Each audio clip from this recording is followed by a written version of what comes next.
देखो कूलाम का नियम, तो जो क्या रहते हैं, वैज्ञानिक रहते हैं, वो अपने ही नाम पर नियम को बनाए रहते हैं। ये बढ़िया चीज है, ठीक है। अब इधर के लोगों जैसे नहीं है, जैसे आप लोग किसी काम को करोगे तो क्या करोगे, अपने मम्मी के नाम, अपने दादा के नाम या अपने बच्चे के नाम करोगे ना। लेकिन ये लोग ना ठीक थे, बच्चों के भविष्य को सोचे कि गुलाम ने बनाया तो नियम को किसके नाम पर रखे, गुलाम। तो ये क्या है, गुलाम जो है फ्रांसीसी वैज्ञानिक है। 1785 में चार्ल्स अंगस्टिन गुलाम,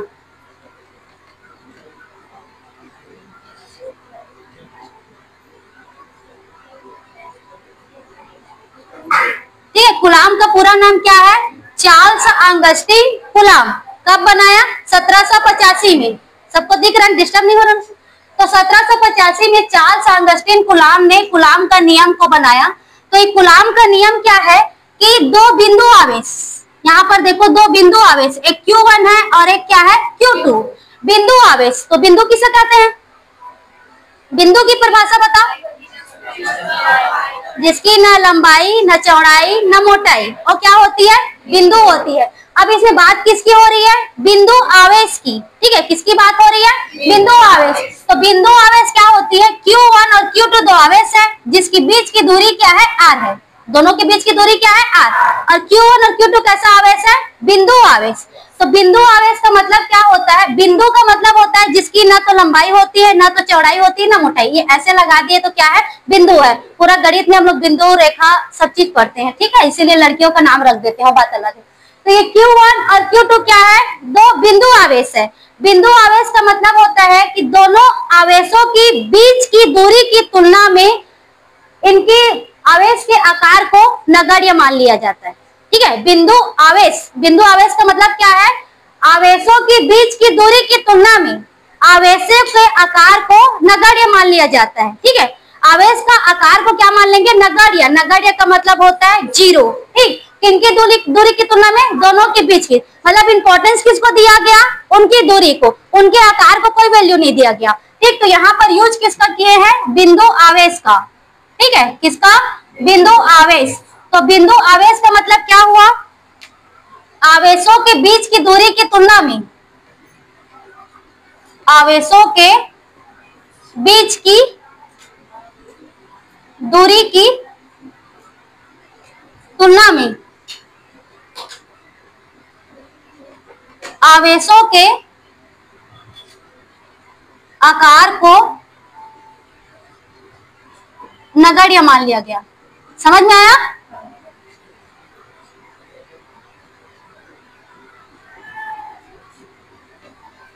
बिंदु आवेश का मतलब क्या हुआ, इसको बिंदु आवेश बोले। दोनों के बीच की दूरी क्या है, R है। तो ये R दूरी को इंपॉर्टेंस दिया गया, ठीक। आवेश के आकार को नहीं, कि उसका आकार 4 मीटर है कि 5 मीटर है कि सेंटीमीटर में है कि मिलीमीटर में, इसको नगण्य मान लिया गया। सिर्फ इंपॉर्टेंस किसको दिया गया, उनके दूरी को। तो ये दोनों के बीच की दूरी की तुलना में आवेश को आकार को नगण्य मान लिया गया, और क्या कहलाएगा, बिंदु आवेश। समझ में आया। अब उसके बाद देखते हैं यहाँ पर कूलाम का नियम। तो कूलाम का नियम, तो कूलाम तो ये चार्ल्स अंगस्टिन कूलाम ने बनाया। तो यहाँ पर ये क्या हो जाएगा, अब ये दो बिंदु आवेश है, तो दो बिंदु आवेश है, अगर सजाती रहा तो क्या होगा, सजाती रहा दोनों आवेश तो आकर्षण होगा कि प्रतिकर्षण, प्रतिकर्षण। और विजाती रहा तो आकर्षण होगा। तो कुल मिलाकर दो आवेश को रख रहे हैं, तो अगर सजाती है तो क्या होगा, प्रतिकर्षण होगा, दूर जाएगी। और विजाती रहा तो आकर्षण। तो कुल मिलाकर उसमें या तो आकर्षण या प्रतिकर्षण बल कार्य कर रही है। तो दो बिंदु आवेशों के मध्य यहाँ पर क्या हो जाएगा, दो बिंदु आवेशों के मध्य। अब इसमें आकर्षण बल और प्रतिकर्षण बल दोनों कार्य कर रहे, तो सीधा सीधा लिख रहे हैं बल। दो बिंदु आवेशों के मध्य लगने वाला बल आवेशों के गुणनफल के अनुक्रमानुपाती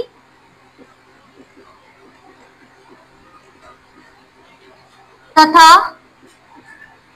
उनके बीच के दूरी के वर्ग के व्युत्क्रमानुपाती होती है।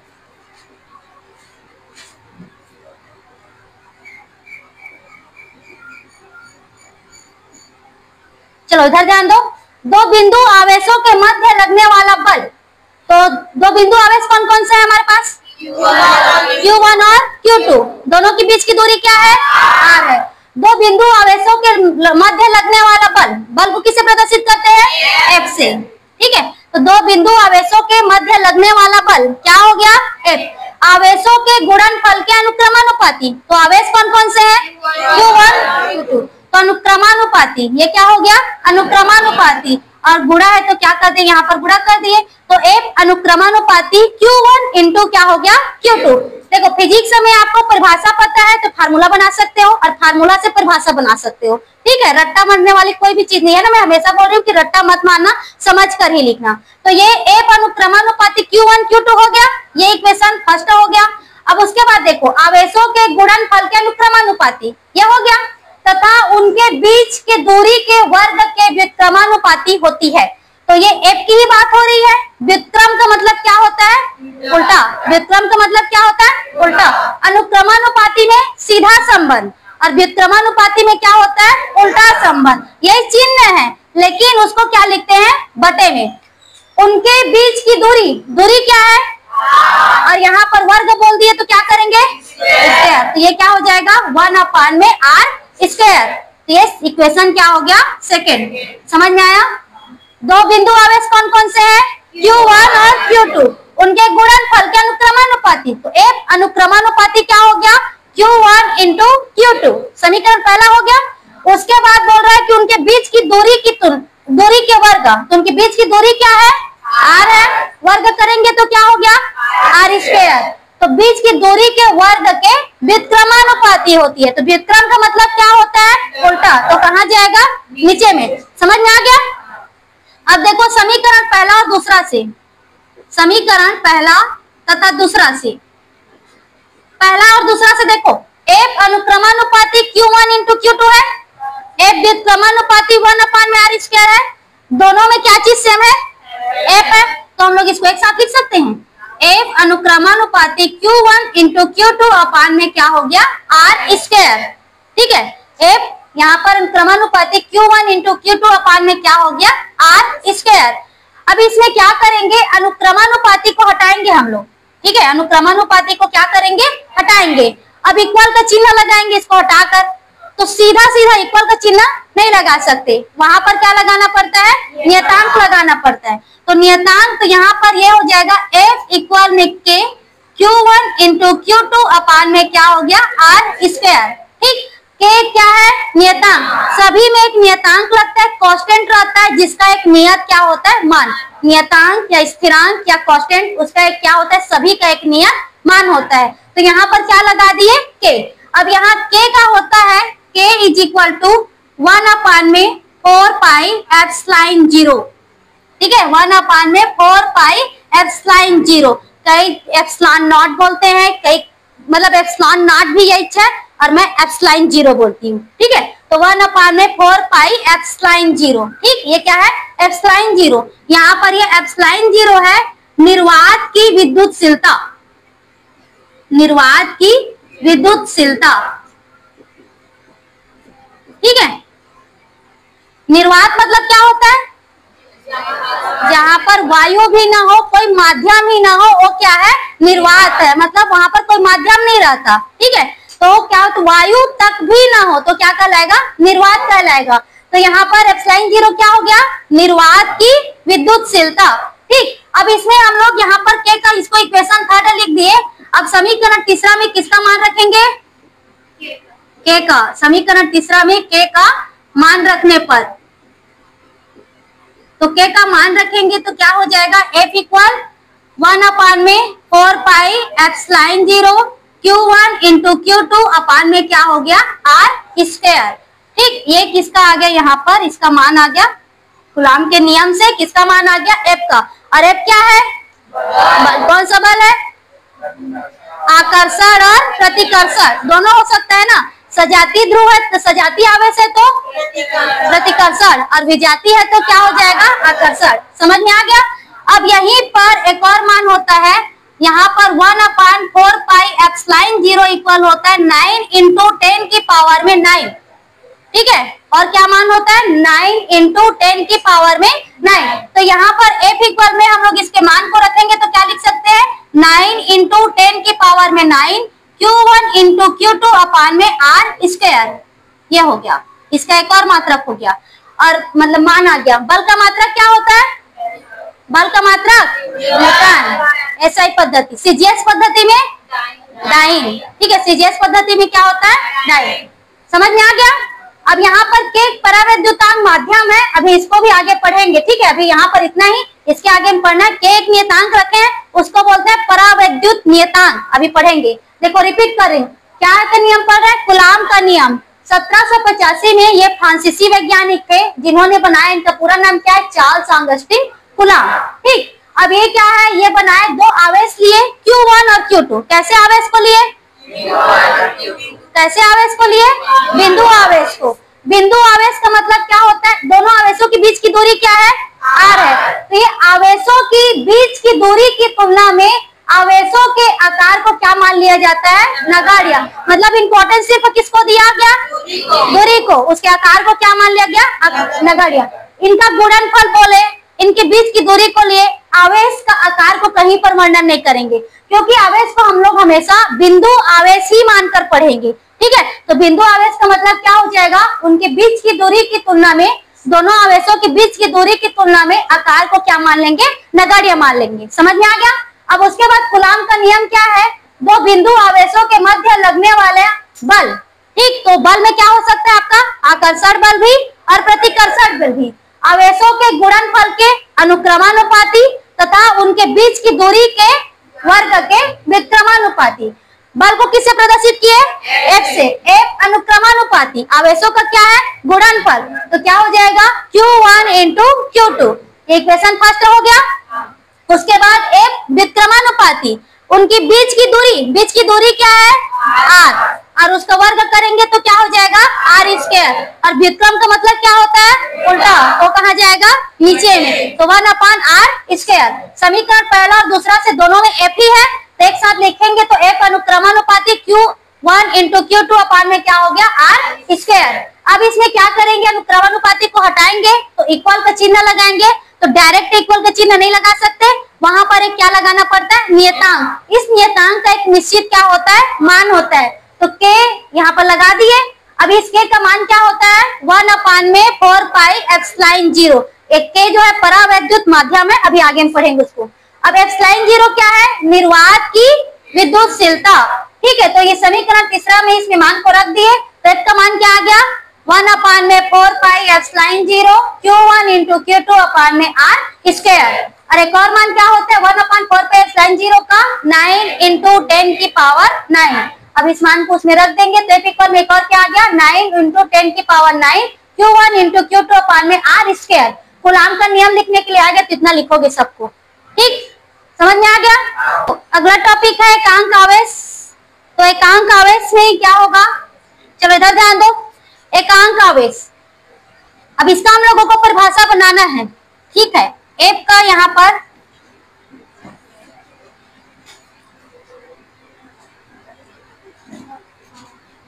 F इज इक्वल टू है 9 इंटू 10 की पावर 9।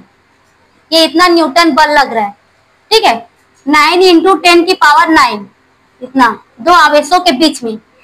यहाँ पर एकांक आवेश Q1 is equal to Q2। ठीक, Q1 इज इक्वल टू क्या है, Q2। R is equal to क्या है, 1 है। इतने सारे चीज हम लोगों के पास है। F इक्वल में 9 इंटू 10 की पावर 9 न्यूटन उतना बल लग रहा है। Q इक्वल में Q2 है और R इक्वल में क्या है, 1 है। अब F इक्वल में अभी हम लोगों का फार्मूला क्या आता, 1/4 pi epsilon 0 Q1 into Q2 अपान में R स्क्वायर। और एक और फार्मूला आया था 9 इंटू 10 की पावर में 9। बोलो R square. F is equal to 9 into 10 की पावर 9 Q1 इंटू Q2 अपान में R स्क्वायर। अब इतना हम लोगों के पास है। ठीक है, तो F की जगह पर क्या रखेंगे, 9 इंटू 10 की पावर में 9, F की जगह पर रख दिए, और यहाँ पर 9 इंटू 10 की पावर में 9। अब Q1 और Q2 क्या है, बराबर है, तो यहाँ पर Q1 के जगह पर Q2 रख सकते हैं या Q2 के जगह पर Q1। तो यहाँ पर हम लोग रखे Q1 और Q2 के जगह पर भी क्या रख दिए, Q1, और R के जगह पर क्या, 1। ठीक, अब ये इतना सब क्यों किए हैं उसको भी देखेंगे। अब ये कर दिए, दोनों सेम सेम है, कट गया ना दोनों तरफ। अब यहाँ पर कुछ नहीं, मतलब 1 बचा हुआ है। ठीक है, अब ये Q1 और Q2 का इंटू होगा, क्या आएगा, Q1 स्क्वायर, क्या आएगा, Q1 स्क्वायर, और स्क्वायर किस तरफ पक्षांतर करेंगे तो क्या हो जाएगा, रूट में, स्क्वायर रूट 1। ठीक है, Q1 मतलब स्क्वायर रूट क्या हो गया, 1, और 1 को रूट से बाहर करते कितना आता है, 1 ही आता है। Q1, तो Q1 का मान यहाँ पर कितना आ गया, 1। ठीक है, अब यही क्या है, एकांक आवेश है। ठीक है, उसका मान हम लोगों को 1 लाना था। अब ये Q1 वही है और Q1 Q2 भी वही है, दोनों का मान कितना आया, 1 आया। तो अब इसी को हम लोगों को परिभाषा बनाना है इसका। ये मान कितना आया, 1 आया। क्या क्या किए तो आया, बल कितना है, 9 इंटू 10 की पावर 9, और दोनों आवेश क्या है, बराबर है। तो बराबर है तो हम लोग उसको क्या बोल सकते हैं, सजातीय बोल सकते हैं। और दोनों के बीच की दूरी कितना है, 1 है, तो वहां पर 1 मीटर लिख सकते हैं उसको। ठीक, अब यहाँ पर अब इसको परिभाषा हम लोग बनाएंगे एकांक आवेश का। तो एकांक आवेश का परिभाषा बनाएंगे, इतना समझ में आ गया, समझ गए ना। अब देखो, अब इसको जमाना है, तो इसमें हम लोगों को परिभाषा बनाना है। तो दो समान परिणाम के, देखो Q1 इक्वल Q2 है, दोनों का मान समान है, दो समान परिणाम के। अब ये दोनों सेम सेम है, तो सजातीय आवेश होगा कि विजातीय आवेश, सजातीय आवेश। तो आप इतना जो किया उसी को लिखना है। तो यहाँ पर क्या हो जाएगा, दो समान परिणाम के सजातीय आवेश, दो समान परिणाम के सजातीय आवेश वायु या निर्वात में, वायु या निर्वात में। यहाँ पर या तो वायु होगा माध्यम या क्या होगा, निर्वात, मतलब कुछ नहीं होगा, दोनों हो सकते हैं ना। तो वायु या निर्वात में कितना की दूरी है, 1 मीटर। तो वायु या निर्वात में 1 मीटर की दूरी पर कितना बल लग रहा है, 9 × 10 की पावर 9। आकर्षण होगा कि प्रतिकर्षण होगा, प्रतिकर्षण। क्यों होगा प्रतिकर्षण, गति आवेश है। तो वायु या निर्वात में 1 मीटर की दूरी पर एक दूसरे को बल कितना है, 9 इंटू 10 की पावर 9 न्यूटन बल से एक दूसरे को, वायु या निर्वात में 1 मीटर की दूरी पर एक दूसरे को 9 इंटू 10 की पावर 9 न्यूटन बल से प्रतिकर्षित करती है।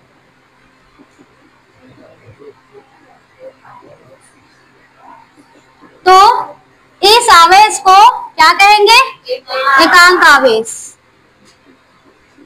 आया समझ में। तो ये यहां से इसको परिभाषा को बना सकते हो, एकांक आवेश कहते हैं। देखो रिपीट कर रही हूँ, F का मान कितना दिया है, 9 इंटू 10 की पावर 9। Q1 इक्वल में क्या है, Q2 है। R इज इक्वल टू क्या हो गया, 1। अब F इक्वल में हम लोगों का फार्मूला आता है 9 इंटू 10 की पावर 9 Q1 इंटू Q2 अपान में R स्क्वायर। ठीक, अब इस F के मान को रख दिए। अब यहाँ पर Q1, ये वाला Q1 और Q2 दोनों सेम है, तो हम लोग Q1 की जगह पर Q2 रख सकते हैं या Q2 की जगह पर Q1। तो 2 की जगह पर क्या रख दिए, 1, और R की जगह पर क्या रख दिए, 1। ये दोनों तरफ क्या हो गया, कट गया। इस तरफ कितना बचा, 1। ठीक है, अब इसमें ये क्या हो जाएगा, Q1 और Q1 के इंटू करेंगे, क्या हो गया, Q1 स्क्वायर। अब इसको स्क्वायर को इस तरफ पक्षांतर करेंगे तो क्या हो गया, स्क्वायर रूट हो गया। अब यहाँ रूट से बाहर करेंगे तो मान कितना आता है, 1 का 1 ही आता है। तो Q का मान क्या हो गया, Q1 का 1। ये Q1 का भी है और Q2 का, एकांक आवेश मतलब 1। तो Q1 का मान कितना आ गया, 1। Q2 का भी मान कितना आ गया, 1। अब इसको क्या बनाना है, परिभाषा बनाना है। तो क्या लिखेंगे, दोनों कैसे हैं, समान है। तो दो समान परिणाम के सजातीय आवेश, ठीक है, वायु या निर्वात में 1 मीटर की दूरी पर एक दूसरे को 9 इंटू 10 की पावर 9 न्यूटन बल से प्रतिकर्षित करती है। तो ये समझ में आया? तो ये बना लोगे तो परिभाषा बना सकते हो और उससे इसको लिख सकते हो।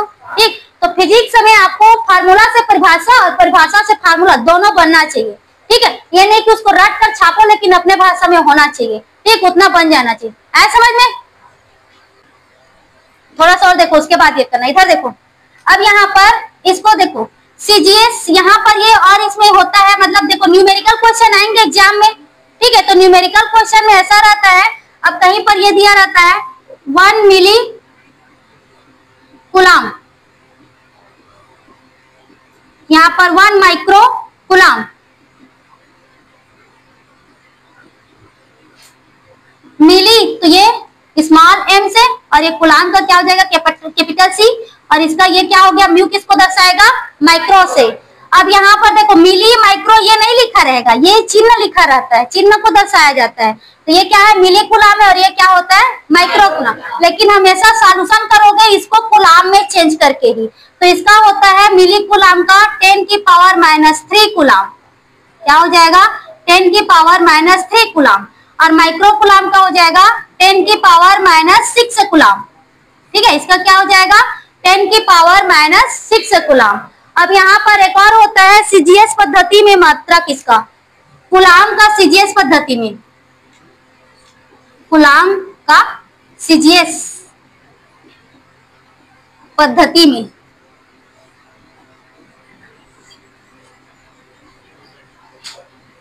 तो इसको बोलते हैं कूलाम का सीजीएस पद्धति में मात्रा किसको, स्थिर वैद्युत, क्या कहलाएगा स्थिर वैद्युत मात्रक। ठीक है, क्या कहलाएगा स्थिर वैद्युत मात्रक। ठीक, इन सभी चीजों को एक एक नंबर के क्वेश्चन के लिए याद रखना। तो यहाँ पर सीजीएस पद्धति में यहाँ पर इसका मात्रक होता है, सीजीएस पद्धति में इसका मान हो जाएगा। इसको देखो सॉल्यूशन हमेशा जो है एसआई पद्धति में ही जाकर होता है, उसको चेंज करना पड़ता है, या इस तरह से दिया जाएगा तो उसको चेंज करोगे। अब सीजीएस पद्धति में करोगे इसको तो 3 इंटू 10 की पावर 9 यहाँ पर स्थिर कूलाम ही होगा। ये एक से एक नाम लिखा है।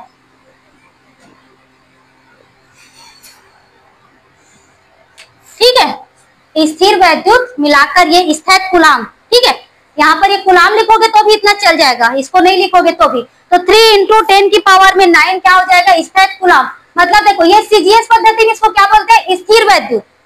ठीक है, सीजीएस पद्धति में आवेश को ही क्या बोलेंगे स्थिर वैद्युत, मतलब आवेश का मात्रा क्या है कूलाम। कौन से पद्धति में एसआई, और सीजीएस पद्धति में क्या हो जाएगा स्थिर वैद्युत। अब इसका जो है सीजीएस पद्धति में दिया जाएगा तो जैसे इसको कूलाम में चेंज किया है ना, तो वैसे ही क्या हो जाएगा 3 इंटू 10 की पावर 9। ठीक, स्थिर नहीं लिखोगे तो भी कूलाम लिखोगे तो भी चलेगा।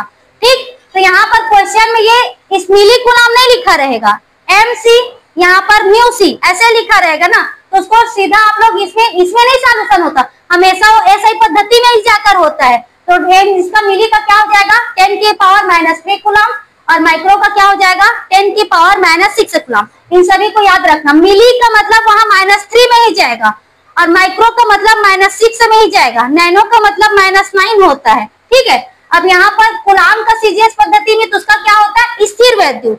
ठीक, अब इसी को हम लोग कूलाम को इस सीजीएस पद्धति से एसआई पद्धति में चेंज करेंगे तो क्या लिखेंगे इसको 3 इंटू 10 की पावर 9 स्थिर कूलाम। ठीक, चलो इधर ध्यान दो। अब यहाँ पर F इक्वल में क्या आता है 1/4 पाई एप्सिलॉन 0 बोलो R स्क्वायर।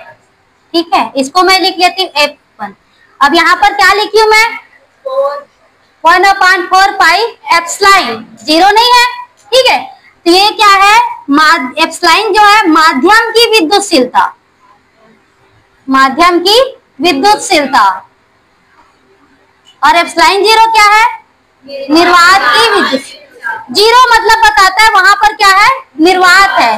तो F1 इक्वल में यहाँ पर ये इक्वेशन फर्स्ट क्या हो गया 1/4 pi epsilon 0 Q1 into Q2 अपान में R स्क्वायर। F2 इसका क्या होगा फिर से 1 में 4 pi epsilon 0 Q1 into Q2 अपान में R स्क्वायर। एप्सिलॉन 0 क्या है? निर्वात की विद्युतशीलता। एप्सिलॉन क्या है? माध्यम की विद्युतशीलता। एप्सिलॉन विद्युतशीलता है, एप्सिलॉन लिखा है तो माध्यम की और 0 लिखा है तो निर्वात की। अब इसको नहीं लिख रही हूँ ना, इसको निर्वात की है कह के। अब क्या करेंगे हम लोग, समीकरण पहला में दूसरा को डिवाइड करेंगे। ठीक है, पहला में दूसरा को क्या करेंगे, भाग देंगे। तो यहाँ पर क्या हो जाएगा, F1 अपान में क्या हो गया F2। उल्टा करेंगे, उल्टा, इसको पहले लिखना था फिर समीकरण दूसरा में पहला को भाग देंगे ना, दूसरा में पहला को उल्टा लिखना था। F2 अपान में क्या हो गया F1। तो यहाँ पर क्या हो जाएगा 1 अपान में 4 पाई एप्सिलॉन 0 Q1 अपान में Q2 अपान में R स्क्वायर और 1 अपान में 4 पाई एप्सिलॉन 0 नहीं एप्सिलॉन Q1 इंटू Q2 अपान में R स्क्वायर। ठीक है, ये कटा, ये कट गया, ये कट गया, बचा क्या F2 अपान में F1, क्या बचा एप्सिलॉन 0। ये एप्सिलॉन 0 कहाँ है, नीचे में, और ये एप्सिलॉन कहाँ जाएगा, ऊपर। तो ये क्या आ गया एप्सिलॉन अपान में एप्सिलॉन 0। ठीक है, इसको इस पहले लिखना था और फिर ये, तो कोई बात नहीं, दूसरा में हम लोग पहला को डिवाइड कर दिए। ठीक है, तो यहाँ पर ये समझ में आ गया, पूरा कट गया। ये कहाँ है 1 अपान 4 पाई एप्सिलॉन 0 का है, नीचे में है, ये इस तरह से लिखा हुआ है ना 1 अपान में 4 पाई एप्सिलॉन 0 और ये नीचे में है तो कहाँ जाएगा ये 4 पाई एप्सिलॉन। 4 पाई क्या हो गया, कट गया, एप्सिलॉन कहाँ गया, ऊपर में, एप्सिलॉन 0 नीचे में। तो ये एप्सिलॉन अपान में एप्सिलॉन 0, तो इसी को बोलते हैं हम लोग के। एप्सिलॉन अपान में एप्सिलॉन 0 का अनुपात ही क्या कहलाएगा, के। और के क्या है, परावैद्युतांक या अपेक्षिक या सापेक्षिक विद्युतशीलता। अब इसकी परिभाषा में क्या लिखेंगे, के।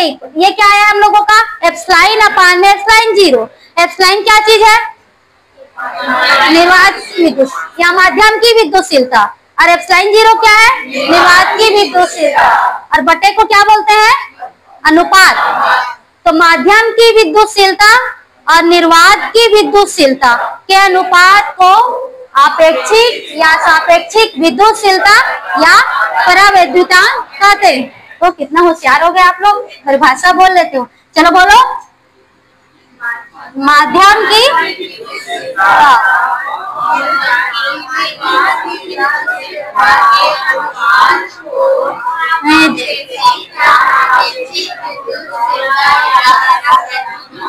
ऐसी बोलोगे मक्खी जैसे, माध्यम की विद्युतशीलता तथा निर्वात की विद्युतशीलता।